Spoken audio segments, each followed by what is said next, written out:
Welcome, fellow comic book fans, movieaholics, binge watchers, and night owls. We all love watching movies and web series, but when life hits it hard, we often can't make time to watch our favorite contents. But worry not, that's where we come in. We'll watch them for you and explain every show, every movie, every comic. In today's video, we will be explaining Netflix original series, The Sandman, not to be confused with Marvel's Sandman. This series is based on DC Vertigo comics written by Neil Gaiman. Let's start with episode 1, Sleep of the Just. While attempting to apprehend a nightmare known as Corianthian, Morpheus, also known as Dream, is captured in an occult ritual by British aristocrat Roderick Burgess, who was attempting to capture Death. Roderick steals Morpheus's totems of power, his hem, a pouch of sand, and a ruby, all of which are eventually taken by Roderick's resentful lover, Ethel Cripps, who is pregnant with Roderick's child. Morpheus's imprisonment causes an epidemic of sleepy sickness, which lasts for 106 years. In 2021, Roderick's son Alex is an old man who continues to keep Morpheus imprisoned and is scared by his partner Paul. After Paul accidentally erases part of the runes keeping Morpheus bound, Morpheus reaches into the dream of one of his guards to destroy his cage, allowing him to escape, condemning Alex to an eternal sleep. Episode 2, Imperfect Hosts. Morpheus returns to the dreaming, his kingdom and the sources of dreams. There, he finds his palace in ruins due to his prolonged absence. Morpheus visits Cain and Abel, a pair of dysfunctional brothers, to retrieve their pet gargoyle Gregory, which will restore his power enough to summon the Fates. Morpheus successfully summons the Fates, who inform him of the whereabouts of his equipment. The pouch of sand is in the possession of exorcist Johanna Constantine, his hem in the hands of a demon in hell, and the ruby used by Ethel's son John Dee. Morpheus sets off on his quest to retrieve his items with assistance from his advisor Matthew the Raven. Back in the dreaming, Morpheus sends a baby gargoyle to Cain and Abel to replace their previous companion. Episode 3, Dream a Little, Dream of Me. Morpheus tracks down Constantine asking for the return of his pouch. However, Constantine remembers that she left it at her ex-girlfriend's apartment. They team up to track down the girlfriend whose home has been warped by the abuse of the powder. Constantine exorcises to cure the girlfriend of her addiction but is left distraught when Morpheus is reluctant to put her down. Seeing Constantine's guilt, Morpheus finally agrees to put her ex-girlfriend to rest before departing. Meanwhile, Ethel, whose life has been prolonged by a protection amulet, travels to an institution in Buffalo, New York, to visit John, who has a dark obsession with Morpheus's ruby. She passes the protection amulet to John, immediately ages and dies. John then uses the amulet's power to escape the institution. Episode 4, A Hope in Hell. To retrieve his hem, Morpheus descends into hell, where he meets Lucifer Morningstar, the realm's ruler. He finds the demon with the hem, but in order to get it back, the demon challenges Morpheus to game of wits. Morpheus chooses to represent himself in the challenge, but the demon chooses Lucifer as his champion. Morpheus eventually wins the challenge by invoking a hope, a concept which Lucifer recognizes as unbeatable, and is able to regain the helm. Before he leaves, Lucifer promises to one day kill Morpheus. John is offered assistance by a good Samaritan and retrieves the ruby, but not before Morpheus discovers its whereabouts and the fact that John has altered the item to attune to his own wishes and nobody else's. John passes the protection amulet to his terrified rescuer, deciding that he no longer needs it. Episode 5, 24/7. John, now in possession of the ruby, takes refuge in a local diner. There he uses the ruby's power to prevent the patrons and staff and the world at large shown via the television. From being able to lie, eventually driving them to murder each other or commit suicide. Morpheus arrives and transports John to the realm of dreams, where John appears to use the ruby's power to defeat Morpheus. Crushing the ruby in his hand, John exults in his victory before Morpheus reveals himself and tells him that by destroying the ruby, its power was released back into its true master, Morpheus. Taking pity on John, Morpheus returns him to the institution, seemingly in a state of long-term sleep. Later, it is shown that Morpheus's sibling, Desire, plotted this whole plan against him.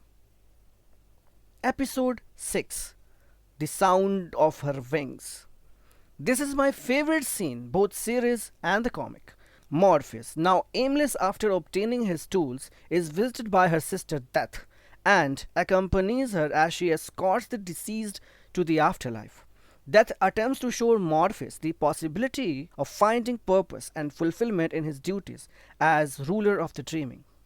In a flashback to the Middle Ages, Morpheus and Death visit a tavern where they encounter Hob Gatling, a commoner who vocally wishes to never die. Death agrees to spare Gatling for as long as he wishes. Hob and Morpheus continue to meet each other once every century. Hob maintains that no matter which turn his life takes, he still does not wish for death. Hob hypothesizes that Morpheus continues to meet with him because he is lonely and friendless, which greatly offends Morpheus. Due to Morpheus's capture by Burgess, he is unable to attend his regular meeting with Hob. When their usual location is sold, Hob chooses a new tavern a block away, hoping that Morpheus will find him. The two reunite in present day. Elsewhere, Desire plots another plan against Morpheus. Part 2. Episode 7: The Doll's House. In 2015, Rose Walker and her brother, Jet, are separated when their parents divorce. In 2021, following the death of both parents, Jed is placed in the foster home system, despite Rose's attempts to locate him and claim legal guardianship. Rose is unknowingly a vortex, a being who naturally attracts and manipulates dreams. And Desire and their twin sister Despair conspire to use Rose against Morpheus. Aware of Rose's nature, Morpheus plans to use her to track 3 errant residents of the dreaming who are still at large. Rose and her friend Lyta Hall travel to England to meet Unity Kincaid, a wealthy recovered victim of sleep sickness. Unity reveals that she is Rose's biological great-grandmother. Unity offers to fund Rose's search for Jed, and Rose and Lyta travel to Florida. Unable to locate Jed in either the dreaming or the waking world, Lucien and Morpheus deduce that the rogue dream cult has severed Jed's consciousness from the dreaming. Rose approaches Lucien and Morpheus in the dreaming for assistance in finding Jed. Meanwhile, the Corinthian, hunting for Rose, is invited as the guest of honor for a serial killer convention. Episode 8: Playing House. Despite Lucien's protests, Morpheus agrees to help Rose locate Jed. During the day, Rose and the other guests at the bed and breakfast post signs around Cape Kennedy, which attracts the attention of the Corinthian. That night, Morpheus and Rose travel through the dreams of the guests, eventually crossing into Jed's dream, which Galt has manipulated to provide an emotional escape from his abusive foster father. Morpheus rebukes and punishes Galt for stepping outside her duties, though Galt maintains that she disobeyed because she believed it was in Jed's best interest. Meanwhile, Lyta seemingly reunites with her deceased husband Hector in the dreaming. Hector attempts to convince Lyta to stay in the dreaming and have a baby with him, and when Lyta wakes up, she is visibly pregnant. The Corinthian locates Jed and murders his foster parents, kidnapping Jed to lure Rose to the serial killer convention. Episode 9: Collectors. Lucien and Matthew deduce that Lyta's pregnancy is the result of Rose's increasing power, which threatens to break the barriers between the dreaming and the waking world. The Corinthian calls Rose with Jed, sharing their location at the serial convention.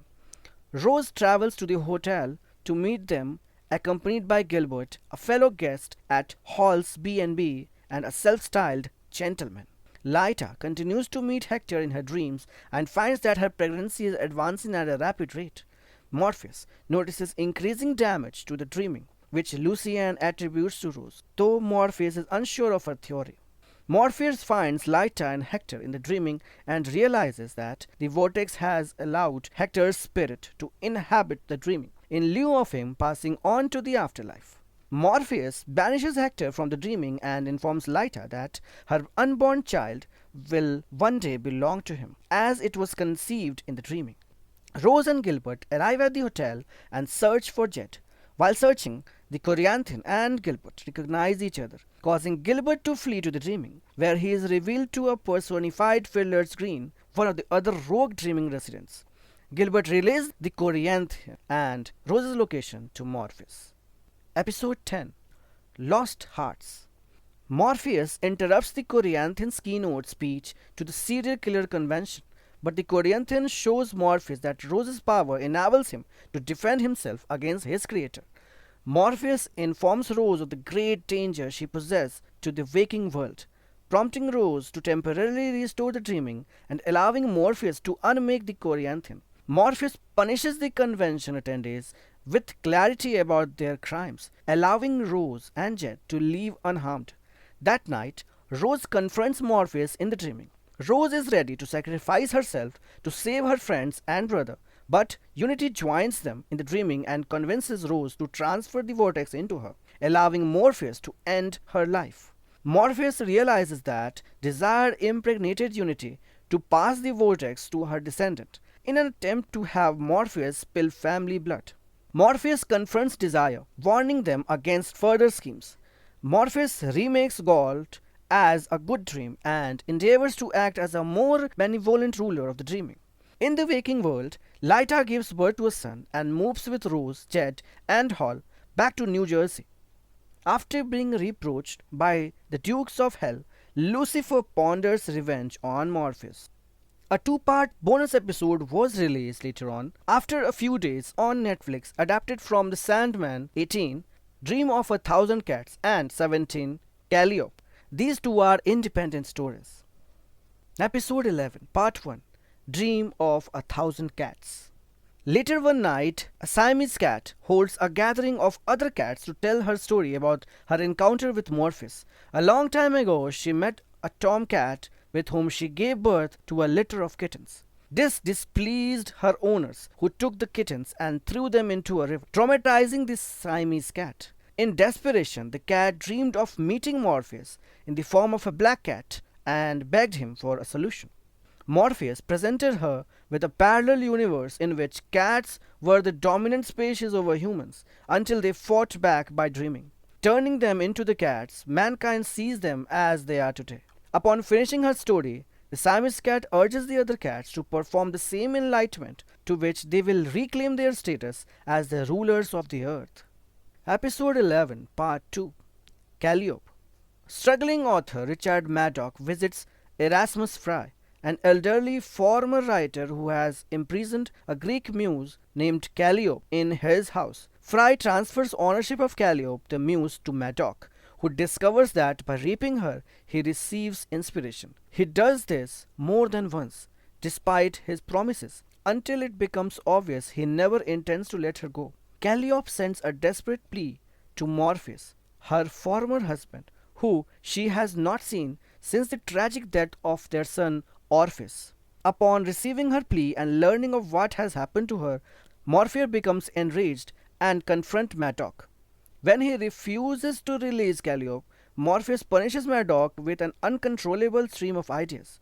Maddock soon frees Calliope, who asks Morpheus to lift his curse of Maddock. Morpheus lifts the curse of too many ideas, but Maddock finds himself unable to remember Calliope, Morpheus, or any of his ideas. Calliope vows to make sure what happened to her does not happen to anyone else. She and Morpheus share a tender goodbye, with her expressing hope that sometime in the future she can visit him in his realm and they will be able to grieve their son properly. And that's the end of the first season of The Sandman.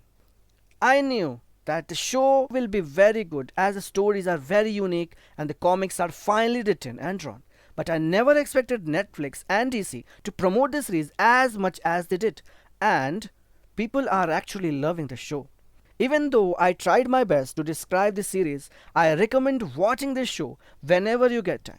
Some minor details were changed from the book, like no mention of Justice League as Sandman takes place in DC Universe and was recently part of DC Metal event in 2019.